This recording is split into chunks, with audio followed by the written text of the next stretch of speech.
Alright guys, in this video we're going to be talking about how not fitting in made me want to use marijuana. And maybe you can relate to this story too, because I know I use substances to cover up something. And for me, that was moments in my life where I didn't quite fit in.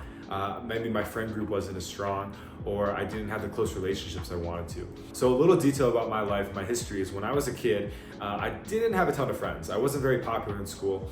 I had a really good close friend, which I'm really grateful for, which I now see, having had lots of friends, that sometimes you don't have those real close friends. So I probably should have valued that more in the moment. But being a kid, I always wanted to be popular. Once I got into high school, I would say 8th grade, I met a guy who played football. He was like the most popular dude, and for some reason we just vibed. He kind of taught me style. We started playing guitar together, and we started a band, and suddenly I was in with the cool kids, and it was nice. It was like, oh wow, okay, so this is what it's like to hang out with girls on the weekend. And finally, that like part of me was satisfied. But not for long. And eventually what happened was it wasn't enough, right? Because human beings, relationships are never enough. So I continued on, and my behavior started to change a bit. Like, it got better in some ways, but in other ways it didn't. And in the ways it didn't was I got cocky, I got arrogant, I got into sports and was actually ended up being a pretty good athlete. And so it went straight to my head, right? So what happened was that I built such an ego around being somebody who was good at sports, and I ran cross country. So whether you argue that's a sport or not, I'm fine with that debate. I've had it plenty of times. Could go both ways. I ran track as well. I played hockey, but I wasn't good at it. So the physically, hitting people sports, I wasn't good at. More like the mental endurance sports. And I had a really good sophomore year, and I got a girlfriend. Everything was going well. Like, it seemed like everyone wanted to be my friend. I could have conversations with anyone. I felt super confident all the time. And then what happened was the next year, this freshman comes up and he just starts kicking my ass. And I suddenly wasn't number one anymore. And I'm smiling because it's just like, yeah, this is what high school people go through. They have those thoughts, and honestly, some adults do. And so what happened is, as the season went on, I became more and more insecure. All those insecurities I had bubbled up to the surface. And they even continued further along into senior year, where I actually got injured before the season of track. And so my whole identity was just crumbling. Like, I thought I was this great athlete, this great runner. I was in the paper all the time one year, had a girlfriend. Next year, and I actually broke up with her, but I thought I was just gonna get another one, and I didn't. And so that really affected my self-esteem and self-worth, or I should say I affected my own self-esteem and self-worth. And then come the end of high school, I decided, hey, I'm gonna hang out with some buddies. And I wouldn't even say buddies, they were the guys that used to smoke weed in school. And because I was in athletics, and it was still 2012, so weed was pretty demonized. I was in a small town in Wisconsin. And so I'm like, yo, I'm gonna hit these guys up and smoke some freaking weed, because I'm done with high school, I'm done with all this shit. And from there, it was just love at first puff. I just remember taking a huge bong rip, way too much. I had no idea what a bong was.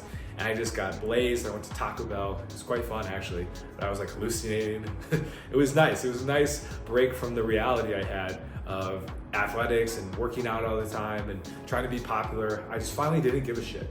And so when I went to college, I found that I was in this really cool dorm at UW-Madison. And all the kids there were smart, for one, and they were social too. So like, where they came from, a lot of them came from big cities like in Minnesota and Chicago and stuff. So they were used to hanging out with people that smoked weed. Like, it was normal for them. It wasn't this taboo thing that's evil, that God will smite you if you even look at it. No, they were just used to smoking weed, and probably why they were so chill and smoking weed for so long. So I started smoking weed all the time with these cool ass people, and I was like, wow, weed is cool. Like, weed is dope, pun intended. I love it.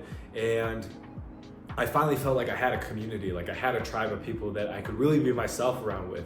Now, looking back, I see that it was the weed that gave me that kind of feeling of connection and belonging and confidence. And as the next year went on, and I got roommates and I started developing closer relationships, I realized, okay, the weed isn't like giving me that connection anymore. Like, I just want to smoke weed for me, so I feel happy, so I feel joyful and content, and I don't have to think about my problems. So it totally reversed from being with others to being more by myself. And I would still hang out with people, but I didn't feel that closeness I felt that freshman year, or essentially that first 6 months when I was smoking weed for the first time. And so I ended up leaving college. I dropped out multiple times, actually, because in my head, I wasn't getting the grades that I was supposed to be living up to this expectation I had of myself to be this dentist with, like my whole story was basically crumbling. I had like a 2.9, 2.8, which isn't good enough to get into dentistry. I could have gotten into another career if I would have just like relaxed and not panicked, but I totally panicked. And I ended up going on a lot of many years of isolation, as I've talked to you about on this channel before. And so what we did was it gave me that comfort that I really needed with other people in relationships, but that I never got because I was just so consumed with my own issues and stuff. And as time went on, I became more and more isolated. Life got worse and worse until, well, as you know, I got into a bit of trouble and I finally was able to quit, which I'll link that video down below. You can check it out. On my last night smoking weed, it was wild. So after all of that, I realized, okay, it's time to learn how to have connections with people again. And it was tough because I wasn't young anymore. I wasn't surrounded by people that just wanted to hang out all the time. I'd also done some damage to my brain, so I was way more socially anxious. I basically stunted my growth for a while. And so I had to learn basically like how to have relationships from like an infancy level, from like, basically, I felt like an elementary school kid every single day, just trying to have conversations with people, not knowing what to say, not knowing how to hold a conversation. What I found though is that the more I did it, practice makes good enough, I got better at it and better at it and better at it. And the more I got better at it and the more I started to see, okay, people, want to have relationships with me and it was tough and it was scary because the last time I had real close relationships with people, we were all like the same age. We were all young, we were all kids. And now that I was 22, I was hanging out with all these people that were in recovery groups and they were 39, 45, 50 sometimes, late 30s. And I'm just like, in my mind, I was like, adults are adults and kids are kids. And I was still in the mindset that I'm still a kid. So I was like, why would I want to hang out with these adults? But I found out, actually adults are pretty fun to hang out with because you just, you adapt to the times. So you don't want to hang out with like high schoolers anymore. It's just not fun anymore because you're in a different frequency and a different wavelength. And I had to catch up to that wavelength that I was supposed to be at from the age-wise. And so now today, relationships are great. I get to have really close connections with people that I always really wanted and why I sought weed in the first place. And to be able to do it without weed is really, really nice. And I know that it's authentic, it's genuine, and that there's a chance that each relationship will last. It's not like, before I was like, okay, we're gonna smoke weed and once the weed's gone, we're gonna, bye-bye. We really only came together for the weed. So now it's like, okay, we're coming together for more than just weed to actually like hang out and like share stuff with each other and enjoy each other's company. So yeah, guys, comment down below if relationships are something you're struggling with or that you can relate to this video. Maybe you use weed as well to kind of overcome some of those insecurities about being around people, social anxiety, not really know how to interact and have conversation, all the above. Maybe stuff from elementary school, middle school, high school comes up for you, college.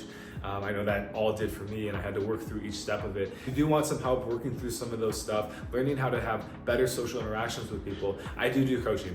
And as you know, you can book a call with me down below. We'll hop on a call together and we can see where we can make some progress and improvements in your life because, hey, again, as I always say, you put in the work, you get the results. So with that, guys, thanks for tuning in. Subscribe if you haven't already, and we'll talk to you in the next one. Peace.